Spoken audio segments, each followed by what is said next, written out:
strange knowing that everyone's talking about me like I'm already gone, as if I don't exist anymore, as if I'm just a memory. I wonder if they get it, if they really understand what made me do the things I did, why I pushed the limits over and over again. I wonder if they know what it's like to need more, to need the rush, to live for that split second when you're on the edge of death and life and everything just clicks. I wasn't born craving the rush. No one's born like that. You grow into it. You get molded by your experiences, by what life throws at you. And me? I grew up ordinary, Derby, England. A typical boy in a typical town, good grades, good family, decent friends, but there was always this nagging, empty feeling. You know what I'm talking about, don't you? That sense that something's missing, that life should be more than school, work, a house, a mortgage, and one holiday a year. Everyone told me to follow the path, to be safe, to settle, but I never could. That's the thing, there's nothing safe about life, is there? You live in this bubble thinking you're protected, but in the end, it's all fragile. Your body, our mind, everything. You take one wrong step and it all comes crashing down no matter how safe you played it. But it wasn't about being a rebel, it was about feeling something I hadn't felt before, freedom. I stood on the edge looking down, and that's when it hit me. The world felt so damn big, bigger than the streets I grew up on, bigger than all the people who told me to be careful.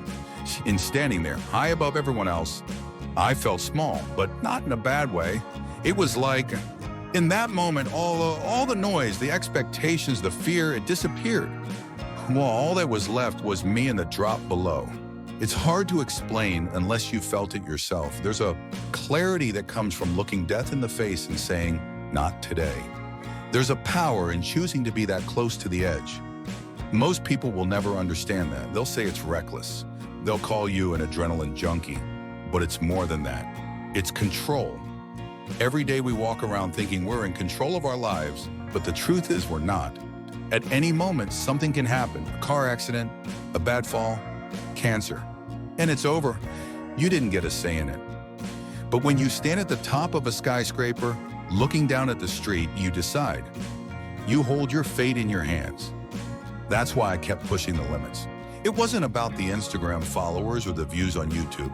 Sure, those came with it, but it wasn't the point.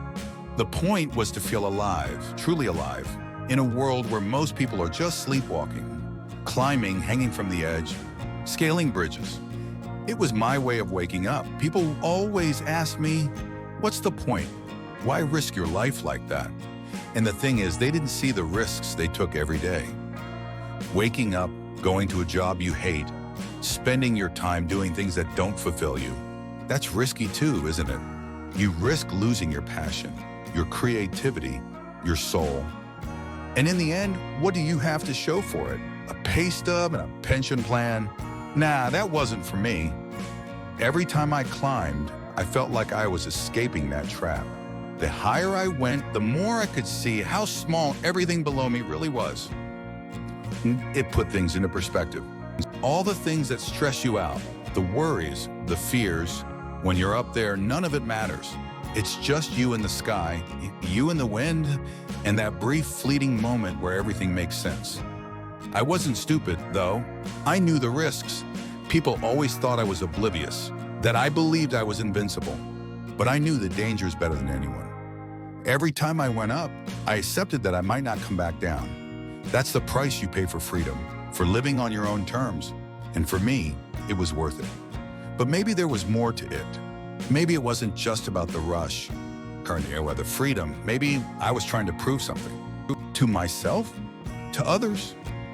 I don't know. My family didn't get it. Savannah, she didn't get it either, but she loved me anyway. Every time I went out for another climb, she'd tell me to be careful.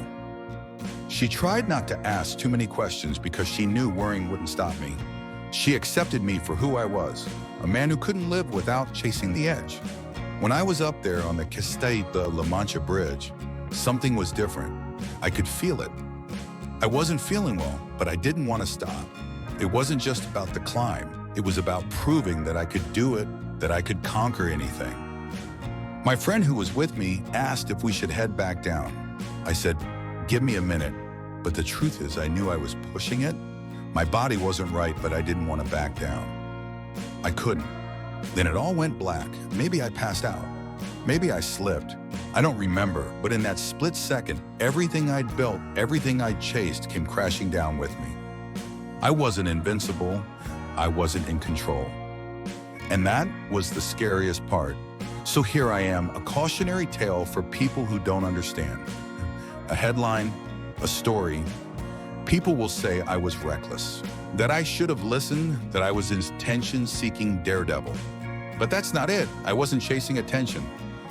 I was chasing life. I was trying to feel something real, something bigger than the mundane routine everyone else seems so content with. I don't regret it, not really.